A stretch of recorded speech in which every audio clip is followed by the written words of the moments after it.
here, you got to take a look at Instinct versus Believe the Hype. They advanced in their winners bracket round 1. They're going to be playing tomorrow. And what do you guys expect to see? This is our 145 matchup for tomorrow. This is a big matchup. When you look at Instinct, Believe the Hype, you're looking at a complete team versus pure firepower. I want to see how these teams come out chemistry-wise. Is Instinct's teamwork good enough to stop the firepower of Believe the Hype? That's what it's really going to come down to. And the beauty of this match, Chris, is that I believe that the winner of this half of the bracket will win the winners bracket finals. This side is extremely stacked. Believe the Hype can catch fire at any time. Instinct is extremely practiced for this event, and Triggers Down, they win back-to-back events. They have the capability of doing it. I would say whoever advances from this is going to win the winners bracket finals. I definitely am way excited for that matchup, but also we have some very interesting matches in round 3 that you guys are calling as potential upsets. What do we got, D-Mac? Yeah, well, I'm looking at the number 3 versus number 6 matchup, Carbon versus Classic. When you look at this matchup, I'm really excited to see what Carbon could do. I'm not really excited to see what Carbon could do. That's the problem. Looking at Classic, Classic is a very complete team. And then you look at Carbon, Carbon is not a complete team at all anymore. I don't see them being very aggressive. They seem like a very passive team, and Classic could take a very big advantage of that, especially with their rising stars and taking Suzuki. And, you know, so you're calling Classic to upset Carbon. I think we talked about it on the pregame or on the bracket show that, you know, not really that big of a deal. We kind of expect I don't Classic see it to as win an that upset one. anymore. I really don't look at it as an upset anymore. Classic has had Carbon's number all of last season, and they're going to continue to do that. So we could see that potential upset. Scott, there's another potential upset in this round. What do we got? Well, this I'm going out on a stretch here, guys, but I firmly believe it. I'm looking at the same side of the bracket, but a different matchup. I'm looking at Straight Rippin' versus Final Boss. That's right. I didn't stutter. I said Straight Rippin' versus Final Boss. I'm positive. Now, the reason I'm saying this is, yes, we have a revitalized Straight Rippin', but they're going to be overlooking Final Boss. Who wouldn't? If I was in Straight Rippin' shoes, I'd be like, oh, Final Boss, they barely made top 8 last year. I'm not preparing for them. It's not a big deal. And then on the other side, you have a Final Boss revamped, new Tots practice. They're coming for blood. They've played those 5 game types versus every team at their land, and no one has touched them in those games. In fact, in a money match versus Classic, they beat Classic 9-1 in the series. Classic put down their controllers and stepped out of the land because they didn't want to take it anymore.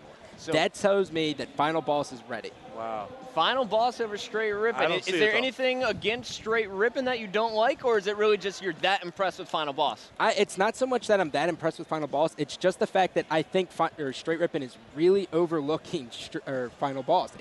They have every right to. If I was Final Boss, I would not even be looking there. I would be looking straight to the winners bracket finals because who is going to test me? If you're Straight Rippin'. Yeah, if I'm Straight Rippin', who's going to test me? Classic, no. Carbon, oh yeah, they picked up those 2 guys. No, I'm not worried about them. Final Boss, didn't they like fight for 7th, 8th every time all last season? You bring up a good point. When you see what Final Boss has done on paper, it doesn't look that impressive with the addition of Tots. A lot of players have really talked him down. He didn't do much with status quo. So when you look at this team on paper, yeah, they don't look that impressive. A top team probably will look them over. But we know when we decipher these teams that this is a different Final Boss. They're going to come out ready to play. All right, well, Final Boss looking to pull off the upset. Not to burst your bubble or anything, though, Scott. I talked to Snipe down earlier today. He said, trust me, we've been preparing for Final Boss, so it's going to be a rough one for him. But, guys, let's get right into it. We're adding a new awesome segment to the pregame show. Welcome to the Hot Pockets Top 8 Predictions. That's right. It's a new segment coming on the show that will exist every single show. The experts here, D-Mac, Scott, and myself, will be predicting our top 8 teams, where we expect them to finish. You'll earn 1 point if a team finishes in the top 8, 2 points if a team you predict finishes in the top 4, and 3 points for picking their exact position. Maximum of 24 points each event. And at the end of the season, the expert with the most points is going to win a year's supply of Hot Pockets, which I know I need to stock my freezer with. I'll share them with you guys, but when we break down my top 8, you'll see why I'm going to take it down. When you see I'm taking Straight Rippin' at the number 1 spot, at the number 2 spot, I'm going to take Triggers Down. Now you keep it moving. Number 3, I'm going to look at Believe the Hype. I expect them to really turn it up. Instinct at the number 4 spot, very secure. Final Boss, Classic, I see them on the bottom 6, still in the top 6, Status Quo, and then Heaven and Earth finishing it off. Now, D-Mac, you left out Carbon in your top 8. I know I left out Carbon. I really deciphered my pick, Scott. I paid attention. There's a reason why Carbon isn't in there. they don't belong there. All right, well, Scott, show us yours. Who do you have? Well, this is a no-brainer. Triggers Down's going to win this event. Now, like I said, final boss, if they can beat Straight Rippin' in winners round 3, they are going to be top 3 because Classic or Carbon cannot stop them. And then, you know, I have a lot of faith in this Heaven and Earth squad. I really think they can break into the top 8.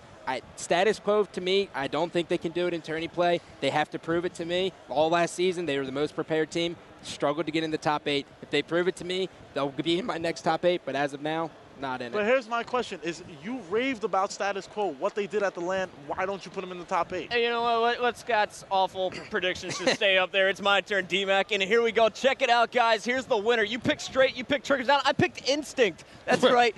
Roy, Lunchbox, Elmite, Warrior, and Cloud are going to take first place. Straight Rippin'. They're going to win the losers bracket against Triggers Down. Losers bracket finals, of course. Classic is in there in my top 4. Believe the Hype barely gets 5th place. Final boss at 6, and Status Quo beats Carbon, if not Heaven and Earth, for that 7th seed.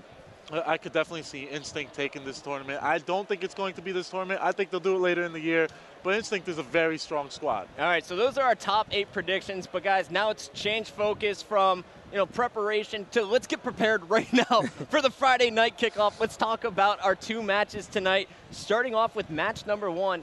8th-seeded Status Quo taking on the 9th-seeded Heaven and Earth. I really like what the Status Quo team has done in the offseason. They add a lot of young firepower, a lot of young potential, and that's what Status Quo is going to be all about. They were very prepared at that LAN, 44-11 over a span of 1 day. That's extremely impressive when you're playing 4 out of the top 8 teams, and all 4 of those teams are ranked above you. What Status Quo did during that LAN, what they continue to do, let's see if it translates to tournament play, but I think it will. And Scott, on the other hand, we have Heaven and Earth, and that's Naden and Clutch's team now.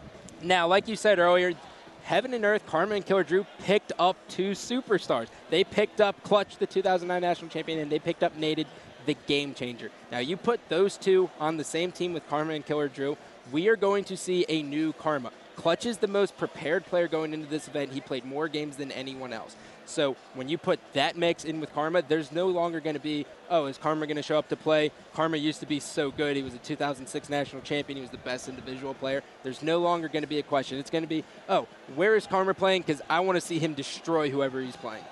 All right, well, it's going to be an epic matchup. Status Quo looking incredible in the LAN. Heaven and Earth looks gorgeous on paper. We haven't had a chance to watch them yet, but watching Naden warm up in the Dr. Pepper booth against Straight Rippin', I can tell you he speaks for his team. They're ready for that matchup. I'm expecting it to go Game 5. I can't pick a winner. Guys, let's move on now, though, to our second match of the night, the new and revamped Final Boss featuring Tots facing off a new restructured Darkest Hour. And when you look at this Darkest Hour squad, they take the players.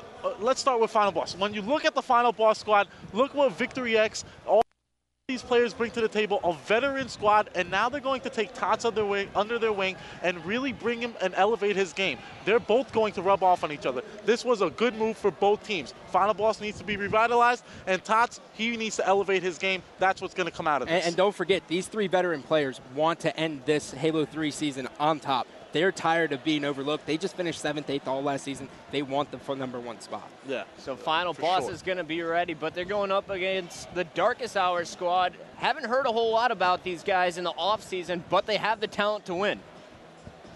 Yeah, this Darkest Hour squad's it got a lot of potential. Now, Twilight last season, he got his 8th spot, but he didn't stop there. He still wants to get better, and he showed a lot of dedication. Now, you put him in a mixing bowl with Captain Anarchy, who's been to many national championships, has placed top 3 in a countless amount of them, you're going to get results. This team is a very strong 10th seed. Now, the beauty of being a 10th seed is every team's going to overlook them, and mainly because they didn't land, and I would overlook them as well. So the beauty of this is that they can come in and push any team to Game 5 and possibly win it. That's right. So the Friday night kickoff, that's getting started at 9 o'clock with Status Quo facing off against Heaven and Earth. And then at the end of the night, we have Final Boss taking on Darkest Hour. It's going to be an amazing, amazing Friday night kickoff. Guys, D-Mac, you got last thoughts? I really want to say I think this is the best round 1 matchup that we have ever seen. Status Quo versus Heaven and Earth. That's really exciting. Both teams seem to be at the top of their game. The league is so deep now. That's what's really going to excite me this weekend. I'm excited to see the teams from 6 through 10, not really 1 through 5. All right, well, that is going to do it. We're going to a quick commercial break, but when we come back, I'll be sitting down with the newest member of Final Boss. Tots joins the pregame show. Welcome back to the Hot Pockets pregame show. I'm Puckett, and this guy right here, you might know him by the name of Tots. Tots, welcome to the show, bud. What's going on? I'm